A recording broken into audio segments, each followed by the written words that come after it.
What's up, and thanks for tuning into this week's edition of the Horror Debate. I am Jeff Rowdy Jake here, and with me is Michael Mandy. And this week we're going to be reviewing The Messengers, directed by the Pang brothers. The Payne brothers? No, the Pang brothers. Oh, Pang! Yeah, one of them's Oxide Pang. I don't think the other one's Nitrous. Oxide? Yeah. Whoa. Well, they've directed a lot of scary movies over at Hong Kong type films. And, Oxide Pang? Oxide Pang. Are you teasing? No. Oh my God. Okay. All right. Yeah, I'm teasing when the other one's Nitrous. But, Nitrous. Right. These are my children, Nitrous and Oxide. I just watched a movie by Oxide Pang. I don't know what to think about that. And he's a twin, too.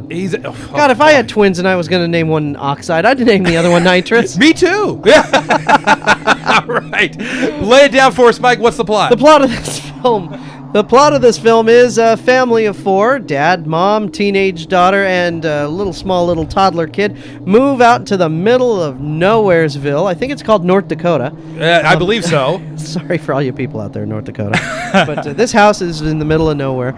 They're from Chicago, and something bad happened in Chicago, and so this is their last-ditch effort, and so he bought a farm and decided to raise sunflowers. That's what I would do if something bad happened to me in Chicago. If something bad happened, the first thing that pops in my mind is Sunflower Farm. Yeah, let's move to North Dakota and raise sunflowers, dear. Yeah, I don't get that at all. Let's just bring the kids, too. I mean, I understand wanting to change and all, but this guy was pretty far out there. It'll be fun. Let's raise sunflowers. The teenagers will love it. And boy, did she ever, huh? Oh, she hated it. So anyway, what'd you think, Mike? I mean, just what do you think? Well, this film wanted to... It wanted to be a lot of things, actually. And it had a lot of elements in it. Okay, it's rated PG-13.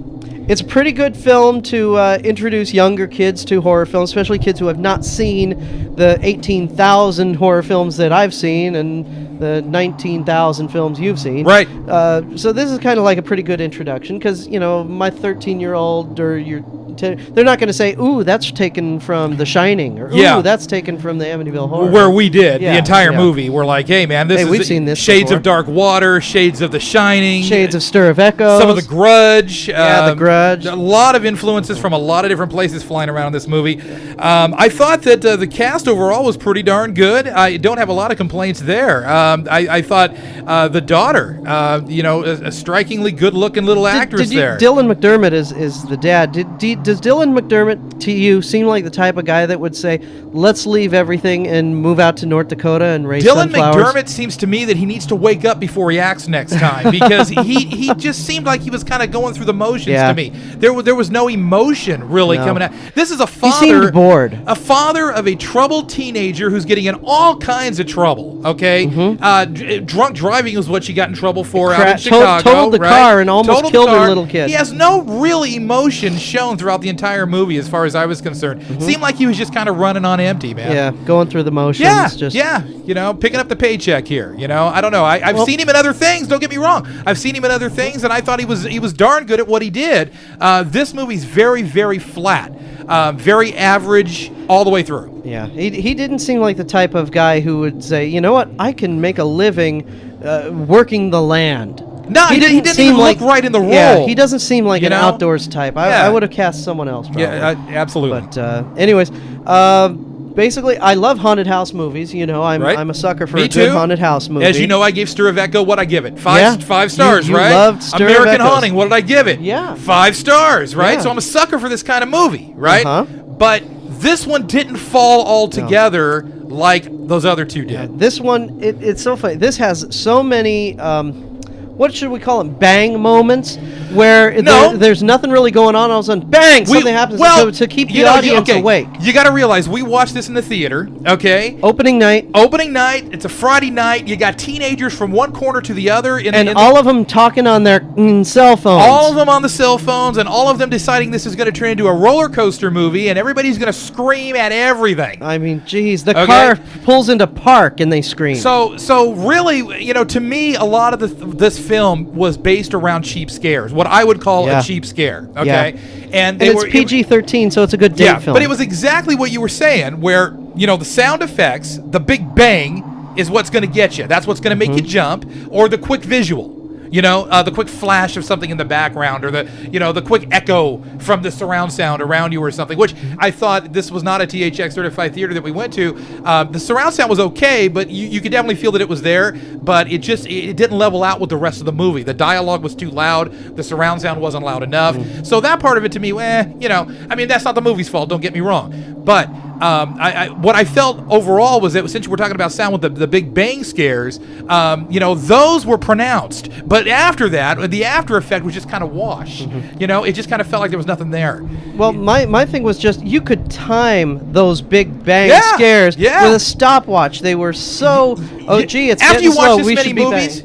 After you watch this many movies, I was sitting there literally going, okay, here's gonna happen. Boom, there it is. And everybody screams in the theater like you're going down a roller coaster. And to me, when you're that predictable, you got problems. Yeah. Well, okay. The part that really kind of irked me. Okay, when the little kid's looking at the spoon. See, this is it borrows from The Sixth Sense in terms of the little kid's the only one who can see them. Right. I liked the little kid though. The little kid was creepy. I dug the little kid when he was looking in the spoon. And the reflection, he could see the creepy thing coming towards him. That was so cool. And then when he turned around and he actually saw it, they were going for that grudge, jerky motion. Yeah. And to me, it looked like really bad Ray Harryhausen from the Seventh Voyage of Sinbad. Yeah. It's like, God, where's the Cyclops and Medusa going to come from? It looked so cheap.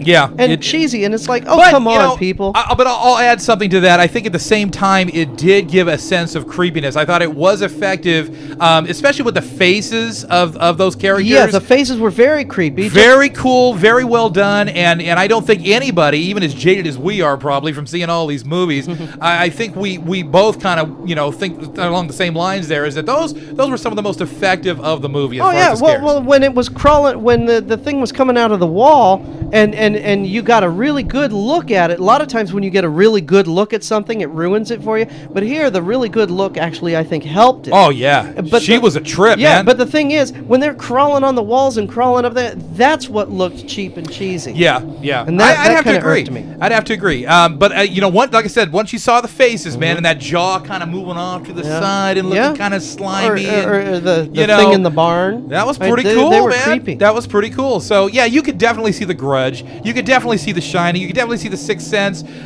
You could see all kinds of influences, and he tried to put them all together into this puzzle that to make a whole movie. And I think some of it succeeded, and some of it really didn't succeed. I kind of came out mixed on this whole thing, We were trying not to talk about it until we actually cut this review, but... the ending as well, very dissatisfying as far as what I was concerned. It didn't, it wrapped it up real pretty for you, with a nice little bow. Okay. Yeah, it wrapped it up pretty. But to me, I don't know. You're so jaded with these bad 1990s, 2000s. I expected Melissa Gilbert to start running down the hill to the Little House on the Prairie song. Julie Andrews to come out singing The Sound of Music. I don't want to see that at the end of my horror movie, man. But you know what? Sometimes it's okay to have a happy ending. Well, you can have a happy ending. Just don't give me cheese. Okay. And they gave me no, Swiss. They didn't give you cheese. This was in North Dakota, not Wisconsin.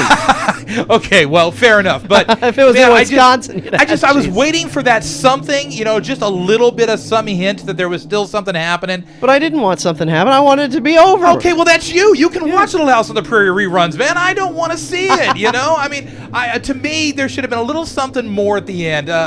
It just seemed like it just wrapped up too nicely for all the horror that this family had been through. You know what I mean? But you know what? Really, they didn't really go. If you think about it, what happened? A lot of scary things happened when no one was looking at them. Well, yeah. So not really much. But if you were the daughter, you'd be freaking traumatized by now. Okay, at the end of the movie, she went through it all. I got one thing. That house looked like it was in such rotten condition. Right, it looked like it was falling apart. It was old, weather beaten area. It must have had the most awesome soundproofing job in the universe. Because I'm sorry, if your daughter is inside a house, you're just 10 feet, 20 feet outside the house. Now this is North Dakota, so it's not like you've got trains and airplanes flying overhead. There's nothing. And your daughter's screaming her brains out, and you're outside. I'm just pulling my sunflowers. Yeah, Woo, man. Come on. Yeah. Well.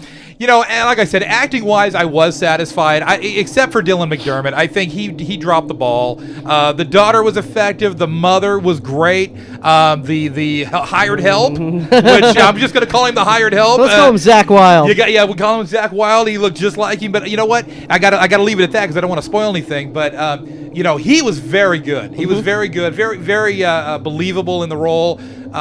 You know, but we've seen so many parts of this movie before, and in other movies, and you just kind of felt like, okay, so he's a big fan of this movie, and this movie. You wrapped it all together. Here's my Frankenstein. You know what I mean? And you know, what do you think? So I don't know. So what do you think? Well, if you want me to give this thing stars, which I guess you do, right? That's why we're here. this I'm going to give it actually.